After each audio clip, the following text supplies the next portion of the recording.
요한복음 1장 43절로 51절을 제가 봉독하겠습니다.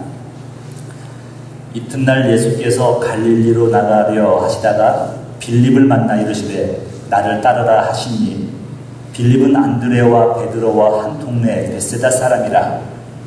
빌립이 나다나엘을 찾아 이르되 모세가 율법에 기록하였고 여러 선지자가 기록한 그 일을 우리가 만났으니 요셉의 아들 나사렛 예수니라. 나다나엘이 이르되 나사렛에서 무슨 선한 것이 날 수 있느냐. 빌립이 이르되 와서 보라 하니라. 예수께서 나다나엘이 자기에게 오는 것을 보시고 그를 가리켜 이르시되 보라, 이는 참으로 이스라엘 사람이라. 그 속에 간사한 것이 없도다. 나다나엘이 이르되 어떻게 나를 아시나이까? 예수께서 대답하여 이르시되 빌립이 너를 부르기 전에 내가 무화과 나무 아래에 있을 때에 보았노라. 나다나엘이 대답하되 랍비여, 당신은 하나님의 아들이시요 당신은 이스라엘의 임금이로소이다. 예수께서 대답하여 이르시되 내가 너를 무화과 나무 아래에서 보았다 함으로 믿느냐? 이보다 더 큰 일을 보리라. 또 이르시되 진실로 진실로 너에게 이르노니 하늘이 열리고 하나님의 사자들이 인자 위에 오르락내리락 하는 것을 보리라 하시니라. 아멘. 이 시간에는 나를 찾으시는 그 한 분이라는 제목으로 말씀을 전하겠습니다. 오직 그 한 분을 주목하라. 큰 주제고 오늘은 나를 찾으시는 그 한 분이라는 제목으로 말씀을 나누겠습니다. 여러분, 복 중에 가장 큰 복이 무엇입니까? 여러분들의 입술에서 이런 고백이 나야 돼요. 예수 믿는 복입니다. 여러분, 저와 여러분이 귀중한 이유가 무엇입니까? 그것은 하나님의 자녀이기 때문입니다. 내가 공부를 많이 해서 소유가 넉넉해서가 아니라 하나님의 자녀이기 때문에 내가 존귀한 겁니다. 저와 여러분의 미래가 밝은 이유는 무엇입니까? 예수님께서 나를 위해서 하늘의 거처를 예비해 두셨기 때문입니다. 그렇다고 한다면 오늘 저와 여러분이 행복한 이유는 무엇입니까? 여러분, 여러 가지가 있겠지만 그 주님이 저와 여러분을 찾아오셨다는 거예요. 참으로 우리 예수님 멋진 분이십니다. 나 같은 죄인을 만나주시다니. 혹 여러분 중에 이런 분은 안 계실 것 같아요. 그분 사람 볼 줄 아네. 나를 다 알아봐 주시고. 우리는 감히 주님 앞에 나갈 수 없는 자들이었는데 주님이 찾아와 주신 겁니다. 내가 괜찮은 사람이어서가 아니라 하나님의 긍휼을 입었기 때문에 주님이 우리를 찾아와 주신 겁니다. 그래서 우리는 예수님 한 분 때문에 날마다 기뻐하는 여러분 되시기를 그렇게 될 줄 믿습니다. 예수님의 사역의 가장 큰 핵심 중에 하나가 뭐냐면 누군가를 찾아다니신다는 겁니다.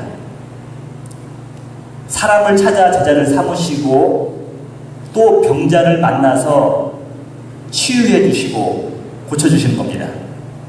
또 주님은 문제 있는 자들이 나올 수 있도록 길을 열어주십니다. 그래서 문제도 해결도 받을 수 있습니다. 이러한 사랑이 많으신 예수님이기에 저와 여러분도 이렇게 주님께서 만나주시는 겁니다. 오늘 본문에 보면 예수님이 어떠한 분이신가를 우리가 발견할 수가 있는데 우리가 그걸 깨닫고 더욱 그를 사랑하는 하나님의 자녀가 되시기를 주님의 이름으로 부탁을 드립니다. 오늘 우리 읽었던 43절을 한번 보시면 이렇게 나오고 있어요. 이튿날 예수께서 갈릴리로 나가려 하시다가 라고 말씀하고 있습니다. 예수님은 분명한 목적이 있었어요. 여러분, 목적 없는 사람 없습니다. 예수님은 이날만큼 최소한 갈릴리로 가려고 하셨다라고 성경에서 말씀하고 있습니다. 저는 예수님과 갈릴리를 생각할 때마다 이 찬양이 자꾸 생각나요. 당신의 마음이 있는 곳에 나의 마음도 있기를 원합니다. 당신이 바라보는 그곳에 나의 눈도 그것을 바라보기를 원합니다. 우리 예수님은 갈릴리에 관심이 많으셨습니다. 왜냐하면 갈릴리는 소외된 곳이었어요. 가난한 사람들이 많이 살던 곳이었습니다. 과부와 고아들이 서로 의지하면서 살던 곳이 갈릴리 땅이었습니다. 외세의 침입으로부터 많은 공격을 당했던 곳이 갈릴리입니다. 상처가 많은 곳이에요. 상처가 많은 곳이면 또 약자겠지만 또 그 안에는요 고집도 있기 때문에 또 죄인들도 되는 겁니다. 근데 주님은 늘 이렇게 갈릴리에 관심 많으셔요. 여러분, 예수님의 처음과 마지막은 갈릴리였다라고 말할 정도로 예수님은 갈릴리에 관심이 많으셨습니다. 마태복음 26장 32절에 보니까 부활하시고 나서 내가 너희들보다 먼저 갈릴리로 가리라라고 제자들에게 말씀을 하셨습니다. 예수님의 사역의 출발점이면서 어쩜 마침표가 갈릴리가 아니었나라는 것을 우리가 알 수가 있습니다. 문제 있는 곳, 아픔이 있는 곳, 괴로움이 있는 곳, 죄인들이 모여 있는 곳, 우리 주님은 그곳에 관심이 있다는 것입니다. 그렇다면 여러분들의 시야는 지금 어디를 향하고 있습니까? 우리 예수님은 높고 높은 보좌를 버리시고 낮고 낮은 인간의 모습으로 오셔서 우리들을 섬기시는데 우리들의 모습은 어떻습니까? 요즘 신앙인들은 주님을 따른다고 고백은 잘하지만 그 말을 잘 들어보면요 편안함을 기대하는 겁니다. 안락함을 기대하고 또 배부름도 기대합니다. 또 알게 모르게 우리도 영광 받는 자리를 좋아합니다. 남의 얘기가 아니라 제 얘기예요. 저 자신도 어느 마음 한켠에는 이런 마음들이 있어요. 하지만 예수님이 관심을 가졌던 그 갈릴리, 그 땅은요 예수님의 마음과 사랑이 있는 곳이에요. 그래서 우리는 그분을 따른다고 한다면 우리의 마음과 생각도 그곳으로 가야 된다는 것입니다. 예를 들면 이런 거 아니겠습니까 여러분? 열악한 선교지, 여성 쉼터나 홈리스센터에 가보시면 정말로 예수님의 사랑과 관심이 필요한 자들이 너무도 많이 있습니다. 예수님은 만약 오늘날 예수님 오셨다고 한다면 예수님은 그런 곳을 가시겠죠. 가셔서 복음을 전하시겠죠. 근데 여러분 가시는 도중에 빌립을 만나게 됩니다. 43절 중반부에 보니까 나가려 하시다가 빌립을 만나 이르시되 나를 따라오너라 라고 말씀합니다. 나를 따라오너라. 여러분들이 죄송합니다만 전도를 해본 적이 있으면은 여러분들은 전도를 할 때 앞에 꼭 무슨 말을 붙일 거예요. 뭐 예수 믿으면 자손이 잘 된다. 예수 믿으면 사업이 번창한다. 뭐 이런 걸로 여러분들이 그들을 좀 이렇게 전도해줄 줄 몰라요. 근데 예수님은 그런 거 다 지워버렸어요. 나를 따라오너라. 나를 따라오너라. 베드로에게도 나를 따라오너라. 내가 사람 낳는 어부로 만들겠다. 따라오라는 겁니다. 예수님의 그 위험에 압도되었는지 모르지만 빌립이 그 즉시로 예수님을 따르기 시작한 겁니다. 여러분, 빌립이 왜 예수님의 그 마디에 따를 수가 있을까? 여러 가지가 있겠지만요, 생각할 수 있는 게 뭐냐면 44절에 힌트를 얻을 수가 있어요. 빌립은 안드레와 베드로와 한 동네 베세다 사람이라. 빌립이 안드레를 알아요. 베드로를 알아요. 여러분, 이게 축복이라는 겁니다. 안드레와 베드로는 이미 주님을 만난 사람들이거든요. 그 사람들 옆에 있으니까 귀동냥을 한 겁니다. 내가 메시아를 만났다. 그가 하신 일을 보고 들은 겁니다. 그가 무슨 일을 하시는가를 본 거예요. 그러니까 예수님이 나를 따라가 그 말의 한마디에 감격해서 따르는 것입니다. 수많은 사람들이 예수님의 초대를 받았습니다. 그러나 모두가 다 순종하고 예수님을 따른 건 아니었습니다. 예수님은 빌립뿐만 아니라 수많은 젊은이들에게도 말했을 것입니다. 그러나 그들이 다 예수님의 초청을 받았지만 다 나가던 사람은 아니었습니다. 오직 성령님께서 그 마음에 깨우침을 주고 깨달은 자만이, 예수님께서 메시아이심을 확신한 자만이 나갈 수가 있었습니다. 하루는 영생의 문제를 해결하지 못한 젊은이가 예수님께 나와서 질문을 합니다. 선생님, 랍비여, 어떻게 해야 영생을 얻을 수가 있겠습니까? 예수님께서 십계명을 말씀하시면서 다 지켜 행하라 그랬어요. 이 젊은이는 신앙심이 뛰어난 사람이었거든요. 유대교에 신중한 사람이었거든요. 아마 바리새인 중에 한 명일지도 모르겠습니다. 저는 그것을 어려서부터 이미 잘 지키고 있습니다 라고 말을 합니다. 사실이었을 거예요. 철저하니까요. 주일날은 1km 밖으로 나가지도 않고 일을 하지 않으면서 안식일을 지켰던 사람들이었으니까요. 그 말을 듣고 예수님께서 마태복음 19장 21절에 다음과 같이 말씀하시는 겁니다. 예수께서 이르시되 내가 온전하고자 할진대. 저는 여러분이 이 말씀 여러분들 참 딱 꽂혀야 돼요. 지금 주님께서 지금 자기 때 나온 젊은이에게 말하기를 네가 온전하고자 할진대, 온전한 것과 영생과의 관계도 있죠. 가서 내 소유를 팔아 가난한 자들에게 주라. 그리하면 하늘에서 보화가 내게 있으리라. 그리고 와서 나를 따르라 하시니라. 여러분, 이 온전하고자 할진대, 여러분 이게 무슨 말입니까? 여러분, 계명을 온전히 다 지킬진데, 네가 구약의 말씀을 다 지키려고 하는데, 구약의 말씀은 두 가지로 할 수 있거든요. 하나는 하나님 사랑과 이웃 사랑이에요. 네가 하나님 사랑과 이웃 사랑, 네 신앙을 온전하고 할진대 라고 말을 하면서, 제가 늘 신앙을 하면서나 목사가 되어서나 지금까지도 마음이 불안감 주는 말을 하는 겁니다. 가서 내 소유를 팔아 가난한 자들에게 주라. 그리하면 하늘에서 보화가 내게 있으리라 하고, 그리고 와서 나를 따르라 하니라. 여러분이 이 말씀이요, 문자적으로 그대로 막 보면은 소유를 다 팔아가지고, 성프란치스코 이 말씀 보고 나서 그들 했으니까요. 다 나눠주고 수도사가 되어서 주님을 위해 살든지 전도자가 되든지 하라고 생각할 수가 있습니다. 그런데 이 말씀을 그대로 이렇게 적용하려고 하면은 오늘날 이 말씀대로 살아가는 사람이 누가 있습니까? 여러분 소유 다 팔아본 적 있어요? 여러분 소유 제로로 만들어 본 적 있습니까? 없거든요. 그럼 이게 뭘까? 이 말씀이 할 수 없는 이 말씀을 우리에게 주시면서 지키기를 원하시는 주님의 뜻이 무엇일까? 그것은요, 우선순위예요. 우선순위. 네 재산이, 네 재물이, 부유함이 네가 하나님을 만나는 데 있어서 방해되지 않기를 바라는 거예요. 그것에 마음을 쫓기다가 영생의 문제를 잃어버리지를 말라는 것입니다. 그런데 여러분, 이 22절에 이렇게 말하고 있어요.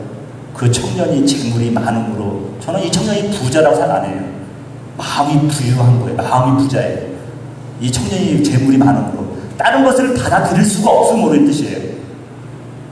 이 청년이 우선순위를 하나님께 둘 수가 없기 때문에 이 말씀을 듣고 근심하며 가내라라고 말씀하고 있습니다. 오늘날에도 이 젊은 부자처럼요, 많은 사람들이 저한테 나오지 못하고 초청은 받았지만 떠나간 사람들이 많이 있습니다. 주님을 따르지 못합니다. 왜 그렇습니까? 자신들이 아직도 삶이 좋은 겁니다. 세상이 좋은 거예요. 입술로는 하나님이 우선순위라고 말을 하지만 하나님은 우선순위에서 밀려나는 겁니다. 여러분, 제자들이 예수님을 따랐을 때 자신들의 그 의문점을 다 해결받았기 때문에 따른 것이라고 저는 생각 안 들어요. 저도 지금도 질문이 있잖아요. 질문이 있어요. 저도 질문 많거든요. 지금 질문 무지장 많아요. 제자들만큼 예수님에 대해서 오해를 많이 한 사람도 없어요. 예수님께서 마지막 잡히는 그 순간까지도 예수님을 오해했던 사람들이 제자들입니다. 하물며 저와 여러분은 오죽하겠습니까? 여러분들이 바라보는 예수님 한 일면에 불과해요. 그러나 십자가의 죽음과 부활을 목격한 후에 제자들은 참 주님을 만날 수가 있었습니다. 하나님의 은혜와 섭리와 사랑이 아니었다고 한다면 그 누구도 예수님을 시인할 수도 없고 따를 수도 없다는 것을 우리가 알아야 돼요. 그러니까 우리가 늘 은혜를 구해야 되고 하나님의 국민함을 구해야 될 줄 믿습니다. 마태복음 20장 14절 여러분 잘 아시는 말씀 아닙니까? 청함을 받는 자는 많되, 다 주님께서 누구나 다 오라는 거예요. 그런데 여러분 이 말씀이 무서워요. 택함을 입은 자는 적으니라라고 말씀하고 있습니다. 구원받는 인원은요, 우리가 생각하는 만큼 다 그런 것이 아니라는 겁니다, 여러분. 이 경고의 말씀이죠, 여러분. 쉽게 말하면 수많은 사람들이 주일날 예배를 드리지만 하나님의 마음에 합당한 사람들이 하나님의 입장에서 보면 몇 명이나 되겠습니까, 여러분? 우리는 그럴 수가 있겠습니까? 여러분, 빌립의 모습을 한번 상상해 보십시오. 예수님의 부르심을 받은 빌립은 너무도 기뻤습니다. 사람은 본능적으로 거절에 대한 두려움이 있거든요. 염려가 있는데 그가 나를 받아준 거예요. 인정해 준 거예요. 왜 빌립이라고 잘못한 거 적겠습니까? 근데 자기가 알고 있는, 남이 모르는 자기만 알고 있는 그런 나쁜 습관도 있고 죄악들도 많이 있는데 주님께서 묻지 않으시고 나를 따르라 있는 그대로 받아주신 거예요. 여기에서 빌립은 너무너무 기뻐하는 겁니다. 저 여러분들이 기뻐할 이유가 뭡니까? 죄사함이잖아요. 죄사함. 예수 그리스도 말미암아 죄사함 받았기 때문에 우리가 기뻐하는 거 아닙니까? 빌립은 너무도 기뻐서 주체할 수 없었습니다. 그 기쁨을. 그 45절에 보니까 나다나엘을 찾아 헤맸습니다. 4절 45절에 보면 빌립이 나다나엘을 찾아 이르되, 그러니까 여러분 우연하게 만났다고 표현하고 있지 않아요. 찾아서 나다나엘을 간 거예요. 우연이 아니에요, 여러분. 나다나엘은 누굽니까? 예수님의 제자 중 한 명인 바돌로메죠. 바돌로메. 그에게 나가서 예수를 전하기 시작합니다. 기쁜 소식, 노다지를 발견하고 나면요, 입을 다물 수가 없는 거예요. 너무 기쁘니까요, 나가서 그 친구에게 전하는 겁니다. 여러분, 전할 때 이 빌립의 전도 방법을 한번 보시겠습니까? 구약 성경의 말씀을 근거로 해서 그 메시아가 나사렛 예수다라고 말을 합니다. 여러분, 구약 성경 말씀을 인용한 거예요. 하나님 말씀을 인용한 거예요. 이게 무슨 말이냐면 모세도 기록하였고 수많은 선지자가 기록하였던 그 메시아 그리스도가 바로 나사렛 예수라는 것을 말씀한 것이죠. 여러분, 그런데 나다나엘도 보통 사람이 아닙니다. 나다나엘도 성경에 통달한 사람이거든요. 근데 그 말을 듣는 순간 탁 떠오르는 게 뭐가 있냐면 이거예요. 46절에 보냐면 이거죠, 여러분. 왜 나사렛이냐? 성경 어디에서 나사렛이라고 말씀하고 있느냐?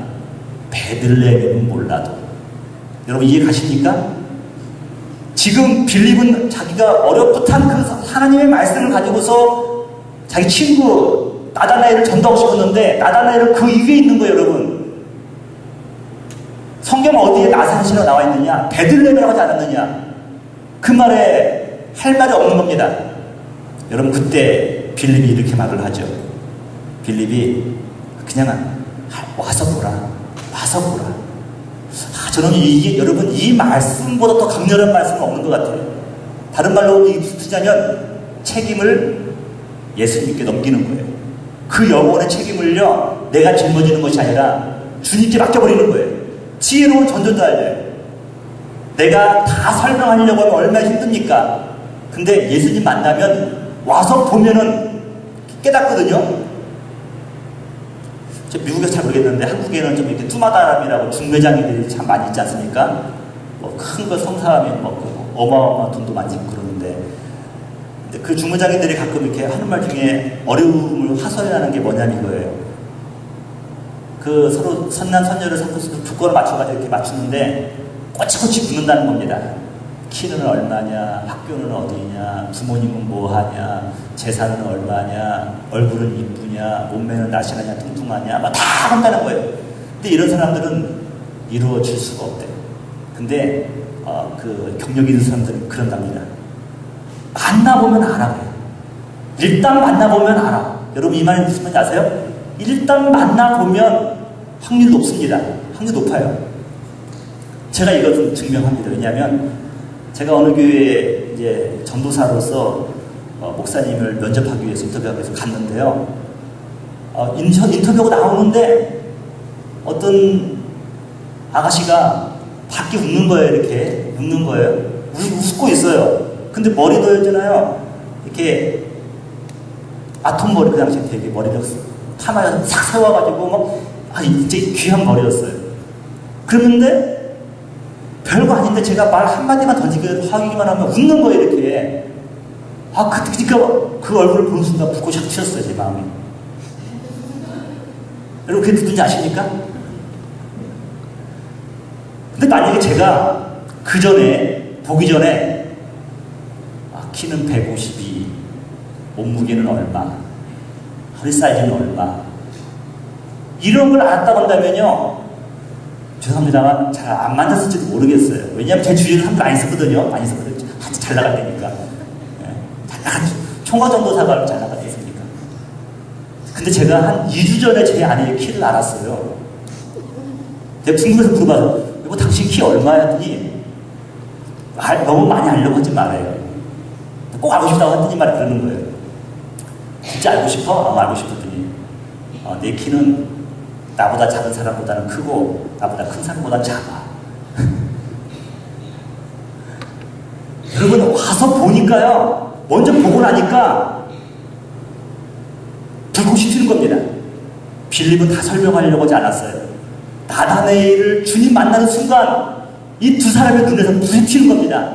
사랑이 불이 튀는 거예요. 조건이 중요하지 않습니다. 사랑이 불붙는 거죠.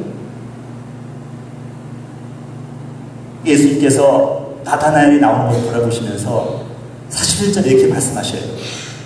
참 이스라엘의 사람이구나 너는.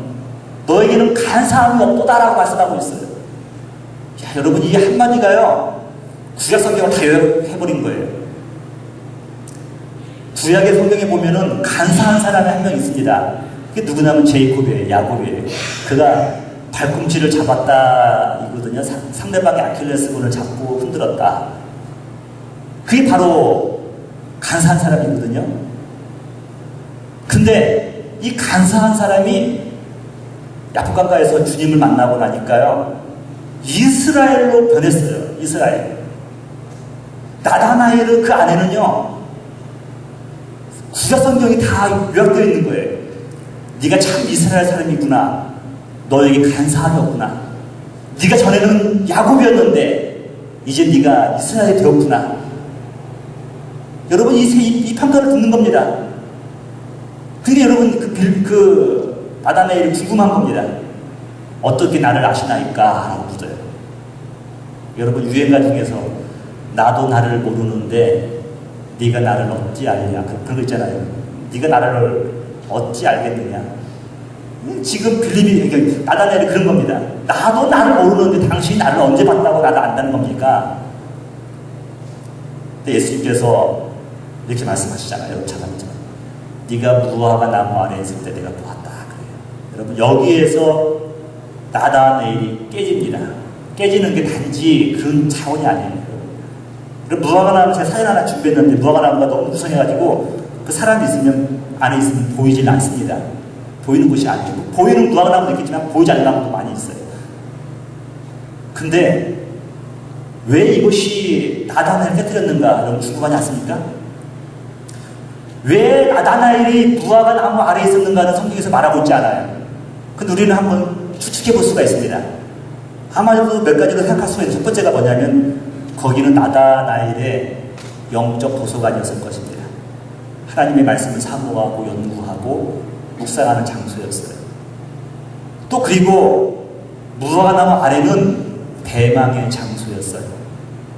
우리 옛날에 남녀가 만날 때 물레방앗간에서 만났던 것처럼 아마도 이 무화과 나무는 오실 메시아를 기다리고 있는 나다나엘의 대망의 장소였을지도 모릅니다. 한마디로 말하면 이 무화과 나무 아래는 뭐냐면 골방이면서 기도굴이에요. 여러분 골방 말은 쉽죠. 여러분. 골방 말은 쉽지만 거기에 머물기가 쉽지 않습니다. 사람은 본래 본성적으로 외로움을 싫어합니다. 그래서 골방보다는 시작을 좋아해요. 웅성웅성한 걸 좋아해요. 그래서 다 빠져나오고 나면 또 허전함이 밀려오겠죠. 그래서 또 시작 찾는 겁니다. 근데 이 골방은 주님과 나만 방해받지 않는 장소에서 주님과 나만 고통하는 시간이거든요. 여러분 목사도 골방이 머물기 쉽지가 않아요. 쉽지가 않아요. 골방이 얼마나 어려운지 아십니까? 이집트의 복음이 처음 전파됐을 때 수많은 사람들이 막 주님을 영접하고 나왔습니다. 근데 3, 4세기경 되니까요, 막 교회가 부흥하고 그러니까 교회가 또 세속적으로 변하는 겁니다. 부흥하면 세속적 되는 거예요. 부흥하면 세속화된다. 어쩔 수 없어요. 교회가 비즈니스처럼 되고 또 교회가 기업처럼 돼요. 그때부터 관리를 하고 매니지먼트를 하는 겁니다. 아마 그랬을 거예요. 아마 여기도 보지 않았지만 3세기 교회가 사람들이 부흥하고 그러니까 막 그 안에서 막 골만 터질 것들이 많이 있을 거예요. 근데 그 교회의 성적인 걸 보고 마음이 아픈 사람들이 교회를 떠나서 사막으로 떠났습니다. 운둔을 생활을 하기 위해서. 여러분, 사막에서 먹는 것도 시원치 않고 물도 귀하고 그러다 보니까 고행하고 거기서 방해받지 않고 하나님 말씀 묵상하면서 그들이 때로는 여러분 그 신비도 봅니다.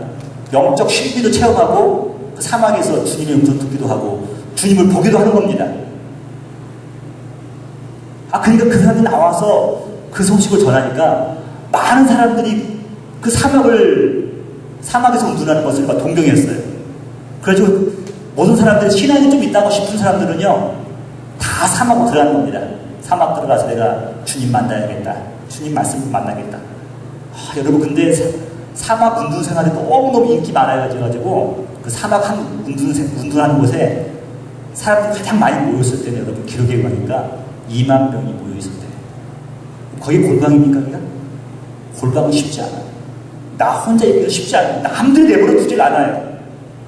그런데 나다나엘은 무화과나무 아래에서 꾸준하게 하나님 말씀을 묵상하면서 연구하면서 메시아를 대망하고 있는 겁니다.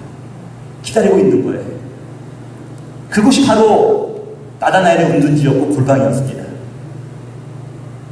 나다나엘이 놀란 건 뭐냐면 나와 하나님 사이에 단둘이만 알고 있는 그 영적인 릴레이션십 장소였는데 그걸 안다고 하면은 당신은 누구라는 거예요? 당신은 이스라엘의 참 왕이로소이다. 나의 주님이라는 거예요. 괜히 그들의 고백이 나온 것이 아니라 나와 단둘이 알고 계시는 하나님과의 관계를 알고 있는 당신이라고 한다면 당신은 분명히 하나님의 아들이시요 당신은 이스라엘의 왕이로소이다라고 이런 고백을 하는 겁니다. 여러분, 얼마 전에 바로 나다나엘이 그랬잖아요. 나사렛에서 무슨 선한 것이 나겠느냐라고 했는데 와서 보라고 하는 그 말을 듣고 나니까요, 주는 하나님의 아들이시면서 이스라엘의 참 왕이시다 고백을 하는 겁니다. 여러분, 단 한 번 주님을 만나고 나니 하나님 이런 고백을 할 수가 있던 것입니다. 예수님께서 막 속으로 우셨을 것 같아요. 50절 한번 보실래요, 여러분?